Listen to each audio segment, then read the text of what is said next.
ಬಳ್ಳಾರಿಯಲ್ಲಿ ಕೈಕೊಟ್ಟ ಮುಂಗಾರು ಮಳೆ ರೈತರು ಕಂಗಾಲಾಗಿ ಹೋಗಿದ್ದಾರೆ. ಪರ್ಯಾಯ ಬೆಳೆಯತ್ತ ಮುಖ ಮಾಡುವಂತಹ ಒಂದು ಪರಿಸ್ಥಿತಿ ಗಣಿನಾಡಿನ ಅನ್ನದಾತರದ್ದು. 350ಕ್ಕೂ ಹೆಚ್ಚು ಹೆಕ್ಟೇರ್ ಪ್ರದೇಶದಲ್ಲಿ ನೇರ ಕೂರಿಗೆ ಭತ್ತ ಬಿತ್ತನೆ. ಅಚ್ಚುಕಟ್ಟು ರೈತರಿಗೆ ಹೊಸ ಆಶಾಕಿರಣ ಆಗಿರುವಂಥದ್ದು ನೇರ ಕೂರಿಗೆ ಬಿತ್ತನೆ. ತುಂಗಭದ್ರಾ ಅಚ್ಚುಕಟ್ಟು ರೈತರಿಗೆ ಹೊಸ ಆಶಾಕಿರಣದ ನೇರ ಕೂರಿಗೆ ಬಿತ್ತನೆ. ತುಂಗಭದ್ರಾ ಜಲಾಶಯದಲ್ಲಿ ನೀರಿನ ಕೊರತೆ ಹಿನ್ನೆಲೆಯಲ್ಲಿ ಪರ್ಯಾಯ ಕೃಷಿಯನ್ನು ಅಳವಡಿಕೆ ಮಾಡಲಿಕ್ಕೆ ಮುಂದಾಗಿದ್ದು ಸಿರುಗುಪ್ಪ ತಾಲೂಕಿನ ರೈತರು ನೇರ ಕೂರಿಗೆ ಭತ್ತ ಬಿತ್ತನೆಗೆ ಒಲವನ್ನ ವ್ಯಕ್ತಪಡಿಸಿದ್ದಾರೆ. ನೇರ ಕೂರಿಗೆ ಭತ್ತ ಬಿತ್ತನೆ.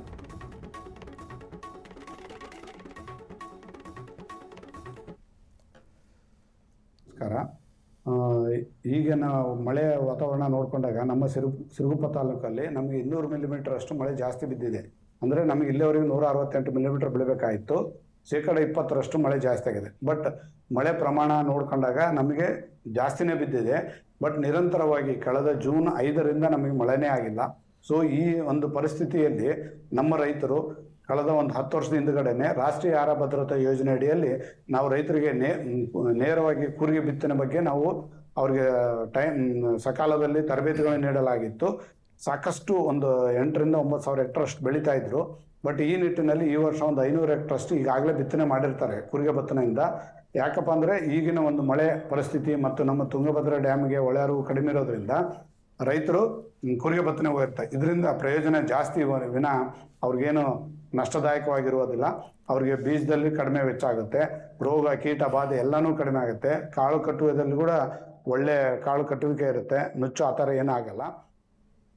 ಎಸ್, ಇದು ಕೃಷಿ ಸಹಾಯಕರು ಹೇಳ್ತಾ ಇದ್ದುದು ನೇರ ಕೂರಿಗೆ ಬಿತ್ತನೆ ಅಂತಂದ್ರೆ ಏನು. ಸಹಜವಾಗಿ ಈಗ ಮಳೆಯ ಕೊರತೆ ಸೃಷ್ಟಿಯಾದಂತಹ ಸಂದರ್ಭದಲ್ಲಿ ಅಥವಾ ನೀರಿನ ಅಭಾವ ಇದ್ದಾಗ ಈ ನೇರ ಕೂರಿಗೆ ಬಿತ್ತನೆ ಬೆಟರ್. ಭತ್ತದ ನೇರ ಕೂರಿಗೆ ಬಿತ್ತನೆ ಒಳ್ಳೆಯದು, ಒಳಿತಾಗುತ್ತೆ ಇದರಿಂದ ರೈತರಿಗೆ ಅನ್ನುವಂಥದ್ದು. ಅಂದರೆ ಸಾಂಪ್ರದಾಯಿಕ ನಾಟಿ ಪದ್ಧತಿಗಿಂತ ಭಿನ್ನವಾಗಿ ಸಸಿ ಮಡಿ ಮಾಡದೆ ನೇರವಾಗಿ ಗದ್ದೆಯಲ್ಲಿ ಕೂರಿಗೆ ಯಂತ್ರ ಅಥವಾ ಟ್ರ್ಯಾಕ್ಟರ್ ಸಹಾಯದಿಂದ ಬೀಜ ಬಿತ್ತುವಂಥ ಅತ್ಯಾಧುನಿಕ ಹಾಗೂ ಲಾಭದಾಯಕ ಬೇಸಾಯ ಕ್ರಮ ಇದಾಗಿದೆ. ನೀರಿನ ಅಭಾವ ಮತ್ತು ಕೂಲಿ ಆಳುಗಳ ಕೊರತೆ ಇರುವ ಪ್ರಸ್ತುತ ದಿನಗಳಲ್ಲಿ ಇದು ರೈತರಿಗೆ ವರದಾನವಾಗುತ್ತೆ.